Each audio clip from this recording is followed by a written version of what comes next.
નમસ્કાર, આપ જોઈ રહ્યા છો ન્યૂઝ 18 ગુજરાતી સ્પેશિયલ રિપોર્ટ સાથે હું છું સિદ્ધાર્થ ધોળકિયા। કોરોના મહામારીનો પીક પોતાની હાઈએસ્ટ સપાટી પર છે। કોરોનાની બીજી લહેર રોજ હજારો લોકોનો જીવ લઈ રહી છે। હવે તો લોકો પણ આ મહામારીથી કંટાળ્યા છે અને આ મહામારીમાંથી ક્યારે રાહત મળશે તેની રાહ જોઈ રહ્યા છે।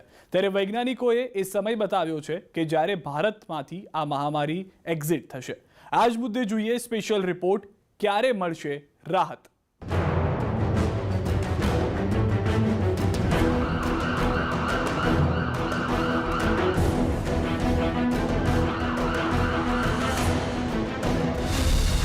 દેશમાં કોરોનાની બીજી લહેર જોખમી બની રહી છે।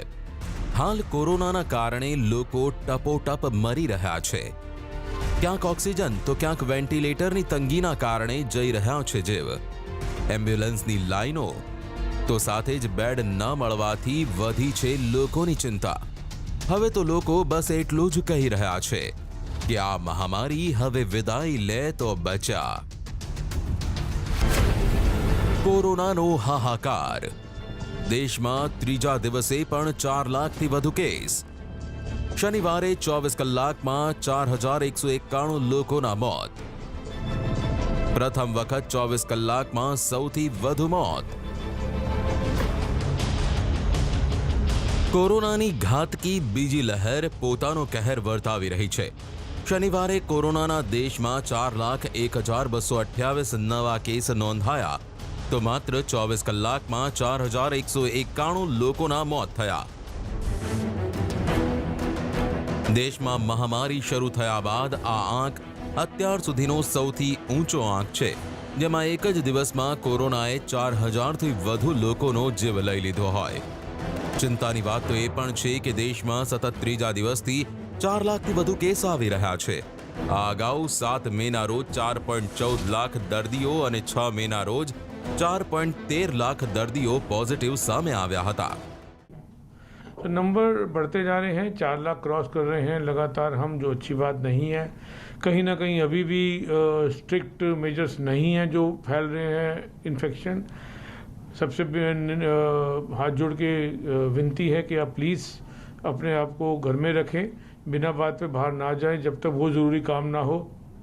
अगर बाहर जाना भी पड़े तो मास्क और सोशल डिस्टेंसिंग का ज़रूर आप पालन करें और हैंड हाइजीन का भी पालन कीजिए, क्योंकि जिस तरह से केसेस बढ़ रहे हैं वो लगता है कि सारे ही लोग उसकी चपेट में आ जाएंगे। કોરોનાના વધતા કેસ વચ્ચે વૈજ્ઞાનિકોએ દાવો કર્યો કે હજુ પણ કેસ વધવાની પૂરી શક્યતા છે। વૈજ્ઞાનિકોનો ડરાવતો દાવો, હાલ કેસ ઘટવાની શક્યતા નહિવત। મે માસના મધ્યમાં કોરોના પીક પર રહેશે। થોડા અઠવાડિયા હજુ મુશ્કેલ હશે। સતત કેસ વધતા રહેશે તો સ્થિતિ બગડશે। સ્થિતિ ન સુધરી તો મૃત્યુઆંક 4 લાખ થશે। દેશના વૈજ્ઞાનિકો હાલની કોરોનાની સ્થિતિને લઈ જુદા જુદા મંતવ્યો આપી રહી છે। હૈદરાબાદની ભારતીય પ્રૌદ્યોગિક સંસ્થાના પ્રોફેસર વિદ્યાસાગરના અનુમાન મુજબ થોડા દિવસોમાં ભારતમાં કોરોનાનો પીક જોવા મળશે। હાલ દેશના ઘણા વૈજ્ઞાનિકો આ વાતથી સહમત છે કે આવનારા થોડા અઠવાડિયા ભારત માટે મુશ્કેલ ભર્યા રહેશે। તેવામાં બેંગલુરુ સ્થિત ભારતીય વિજ્ઞાન સંસ્થાનની એક ટીમે એક ગણિત મોડલનો ઉપયોગ કરીને દાવો કર્યો છે કે કોરોનાની હાલની સ્થિતિ જે છે તેવી જ ચાલતી રહી તો 11 જૂન સુધીમાં દેશમાં મૃત્યુઆંક 4 લાખથી પણ વધી શકે છે। દેશમાં પહેલાથી કોરોનાથી મરનારાની સંખ્યા 2 લાખને પાર થઈ ચૂકી છે। છેલ્લા 15 દિવસમાં જ ભારતમાં દરરોજના કોરોનાના કેસ એક સાથે જ 3 લાખને પાર નોંધાઈ રહ્યા છે તો ભારતમાં સંક્રમિતોની સંખ્યા 2.5 કરોડ સુધી પહોંચી ગઈ છે। ઘણા વૈજ્ઞાનિકો માની રહ્યા છે કે કોરોનાની બીજી લહેર પાછળનું કારણ નવો વેરિયન્ટ જવાબદાર છે। ઘાતકી બીજી લહેર, દેશ માટે ઘાતક રહી બીજી લહેર। કોરોનાથી બગડી દેશની સ્થિતિ, સ્વાસ્થ્ય સેવાની ઊભી થઈ અછત, નવા કેસ અને મોતથી લોકો ભયભીત। કોરોનાની બીજી લહેરથી દેશની સ્થિતિ ખૂબ જ કથળી રહી છે। ગમે તેટલી સ્વાસ્થ્ય સેવાઓ ઊભી કરવામાં આવે ઓછી પડી રહી છે। લાખોમાં આવતા નવા કેસ અને હજારોની સંખ્યામાં મોતની સંખ્યા લોકોને ડરાવી રહી છે। મહારાષ્ટ્રમાં કોરોનાની બીજી લહેર સુનામી બનીને ત્રાટકી છે, ત્યારે હવે આ જીવલેણ વાયરસ માસૂમોને પણ ઝડપથી પોતાની ઝપેટમાં લેવાનું શરૂ કરી દીધું છે. સ્વાસ્થ્ય વિભાગના આંકડા જણાવે છે કે રાજ્યમાં 1 વર્ષથી 10 વર્ષના 1,47,420 બાળકો અત્યાર સુધીમાં કોરોના વાયરસના શિકાર બન્યા છે. બાળકોમાં સંક્રમણના સૌથી વધુ કેસ માર્ચ અને એપ્રિલ માસમાં જોવા મળ્યા છે. મુંબઈમાં બાળકોના સંક્રમણના કેસ ઝડપથી વધી રહ્યા છે. બીએમસીના આંકડાઓ પર નજર કરીએ તો ગત વર્ષે 10 વર્ષની ઉંમર સુધીના 11,080 બાળકો કોરોના સંક્રમિત થયા હતા અને 17ના મોત નિપજ્યા હતા. ડોક્ટરોના મતે પહેલી લહેરની તુલનાએ હોસ્પિટલમાં દાખલ થનારા બાળકોની સંખ્યા 1.5 થી 2 ગણી વધારે છે. જે બાળકોના મોત કોરોનાથી થયા તેમાં મોટાભાગના ન્યુમોનિયાના પણ શિકાર હતા.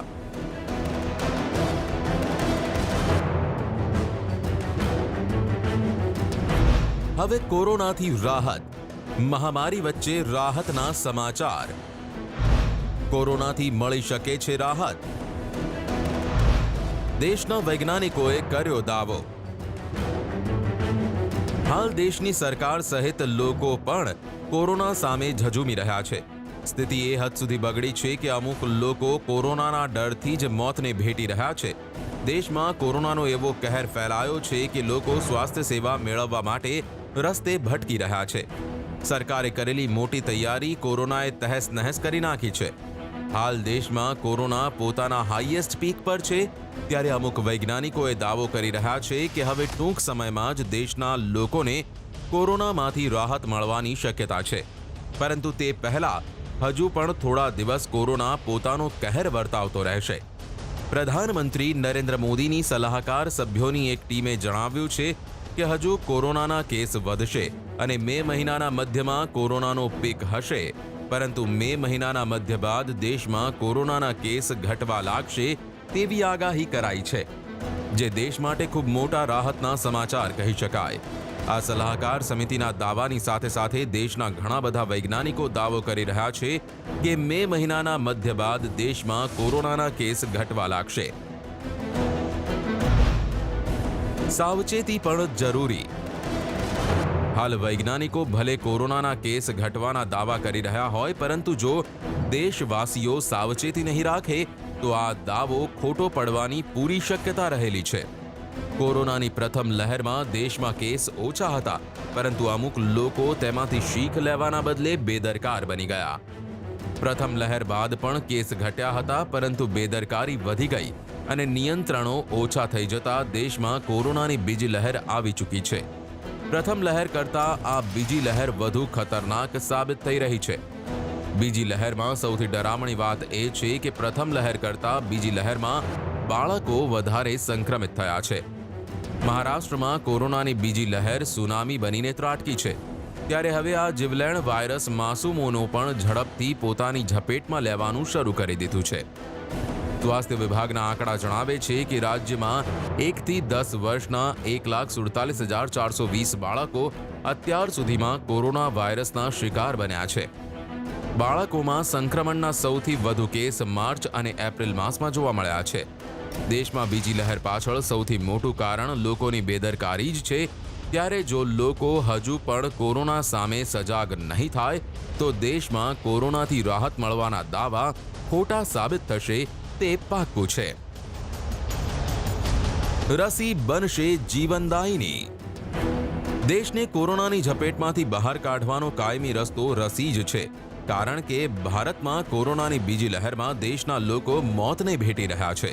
ત્યારે દુનિયાના એવા પણ દેશ છે જે જ્યાં હાલ લોકો માસ્ક પહેર્યા વગર ફરી રહ્યા છે. યહૂદી ગણાતા ઇઝરાયલ દેશમાં હાલ લોકો સામાન્ય જીવન જીવી રહ્યા છે.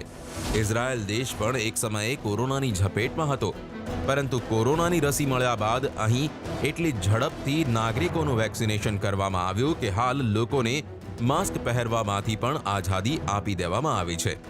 ઇઝરાયલ સરકારે ઝડપી વેક્સિનેશનની પ્રક્રિયા પર જોર આપ્યું, જેના કારણે ઇઝરાયલની વસ્તીના મોટા ભાગના લોકો વેક્સિન લગાવી ચૂક્યા છે.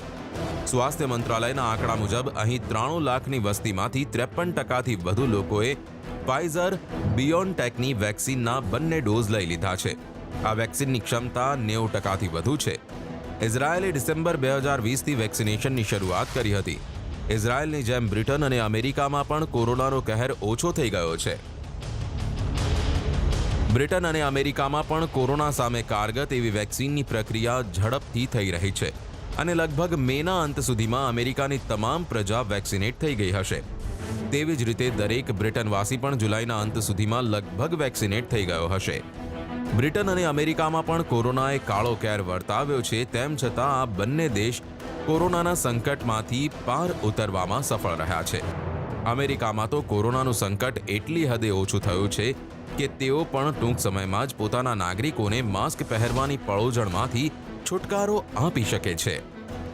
कि देखिए ये एक कठिन घड़ी है, हमको सब मिलके काम करना है. एक तरफ कोविड अप्रोप्रिएट बिहेवियर है और एक तरफ वैक्सीनेशन है. दोनों को जोरों शोरों से हमको इसमें पार्ट लेना है. जब भी आपका नंबर आता है आप वैक्सीन ज़रूर लगाएं, क्योंकि इसको प्रिवेंट करने के लिए, इसको हराने के लिए कोरोना को वैक्सीनेशन एक बहुत ही ठोस कदम है. और इतना वैक्सीनेशन ड्राइव जो हमारे ऑनरेबल प्राइम मिनिस्टर के द्वारा चलाई गई है, हम ज़रूर इसका पार्ट बने ताकि ये आगे बढ़े नहीं. और ये देखा गया कि वैक्सीनेशन से अगर किसी को हो भी जाएगा तो ज़्यादा गंभीर रूप से नहीं होगा, इसलिए वैक्सीनेशन बहुत ज़रूरी है. રસીકરણ વધારવા સરકાર સજ્જ. કોરોનાના હાહાકાર વચ્ચે દુનિયાના ઘણા દેશ રસીકરણ પર ભાર મૂકીને સંક્રમણમાંથી મુક્ત થયા છે, ત્યારે હવે ભારત સરકાર પણ રસીકરણ પર ભાર મૂકી રહી છે. ભારત સરકારે યુકે મોકલવા રાખેલા કોવિશિલ્ડના 50 લાખ ડોઝ હવે દેશમાં 18 વર્ષથી વધુ વયના લોકોને આપવાનો નિર્ણય કર્યો છે. કેન્દ્ર સરકારે નિર્ણય કર્યો છે કે યુકે મોકલવા માટે રાખેલી કોવિશિલ્ડ વેક્સિનના 50 લાખ ડોઝ હવે એક્સપોર્ટ નહીં કરવામાં આવે. તેના બદલે આ રસી દેશમાં જ 18 થી 44 વર્ષના લોકો માટે શરૂ થયેલ વેક્સિનેશન કાર્યક્રમમાં ઉપયોગમાં લેવાશે. યુકે માટે રખાયેલા જે 50 લાખ ડોઝ હવે દેશના 21 રાજ્યોને મોકલવામાં આવશે. કેટલાક રાજ્યોને 3.5 લાખ ડોઝ મળશે તો કેટલાક રાજ્યોને 1 લાખ ડોઝ મળશે. 2 રાજ્યોને 50 હજાર ડોઝ મોકલવામાં આવશે. સરકારે રાજ્યમાં કોરોનાના કેસોને જોઈને ત્યાં મોકલવામાં આવનારા ડોઝની સંખ્યા નક્કી કરી છે. चाहे वो हेल्थ वर्कर्स हैं, चाहे वो फ्रंटलाइन वर्कर्स हैं, चाहे वो 45 साल से ऊपर के हैं, उन सबको मेरा अनुरोध है कि वो कोविन प्लेटफॉर्म की मदद से अपने अपने स्टेट्स में अपने अपने वैक्सीनेशन सेंटर्स पर जाकर अपनी सेकंड डोज को प्रायोरिटाइज करके लें, ताकि कोविड के खिलाफ जंग में हमको जिस जिस कंपोनेंट की आवश्यकता है उसको हम सफलतापूर्वक निभा सकें और उसको कोविड के खिलाफ जंग में सफलता में कंट्रीब्यूट करा सकें. કેન્દ્ર સરકારની સાથે રાજ્ય સરકારો દ્વારા પણ રસીકરણ વધારવા માટે પ્રયાસો કરવામાં આવી રહ્યા છે. અમદાવાદની જ વાત કરવામાં આવે તો અમદાવાદમાં હવે ડ્રાઈવ થ્રુ વેક્સિનેશન શરૂ થઈ ગયું છે, જેમાં લોકો કારમાં બેસીને જ રસી લઈ શકે છે. અમદાવાદ મ્યુનિસિપલ કોર્પોરેશન અને આશીર્વાદ ફાઉન્ડેશન દ્વારા નવરંગપુરા સરદાર પટેલ સ્ટેડિયમમાં ડ્રાઈવ થ્રુ વેક્સિનેશન ચાલી રહ્યું છે, જેમાં હાલ 45 વર્ષથી વધુ ઉંમરના લોકોને કોરોના રસી આપવામાં આવી રહી છે. હાલ કોરોનાની મહામારીથી બહાર નીકળવા માટે દેશ મથામણ કરી રહ્યો છે. તેવામાં વૈજ્ઞાનિકોએ પણ મે મહિનાના મધ્ય બાદથી કેસ ઓછા થવાનો દાવો કર્યો છે. પરંતુ જો લોકો બેદરકાર રહીને કોરોના ગાઈડલાઈનનું પાલન નહીં કરે અને સાથે જ કોરોનાની રસી નહીં લે તો કોરોનાની ત્રીજી લહેરની લપડાક ખાવા માટે લોકોએ તૈયાર રહેવું પડશે. હાલ તો કોરોના સામે રસીકરણ જ એક કવચ છે. દેશમાં જેટલું વધારે રસીકરણ થશે તેટલું જ કોરોના સંક્રમણ ઘટવાની સંભાવનાઓ છે. સરકાર પણ રસીકરણ વધારવા સતત પ્રયત્નો કરી રહી છે, પરંતુ જો લોકો બેદરકાર રહ્યા અને ગાઈડલાઈનનું પાલન ન કર્યું તો આ તમામ મહેનત પર પાણી ફરી વળશે. સાથે જ લોકોએ કોરોનાની ત્રીજી લહેર સામે લડવા માટે તૈયાર રહેવું પડશે.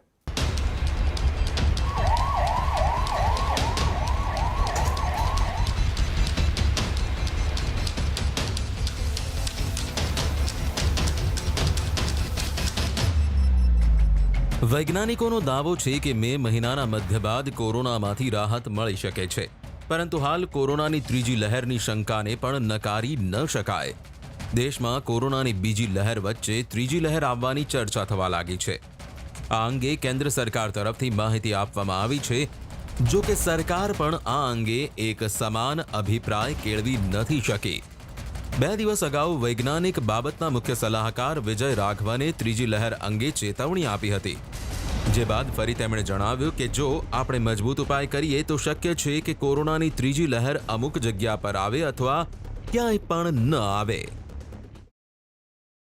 If we take strong measures, the third wave may not happen in all the places or indeed anywhere at all. If we take strong measures, the third wave may not happen in all the places or indeed anywhere at all.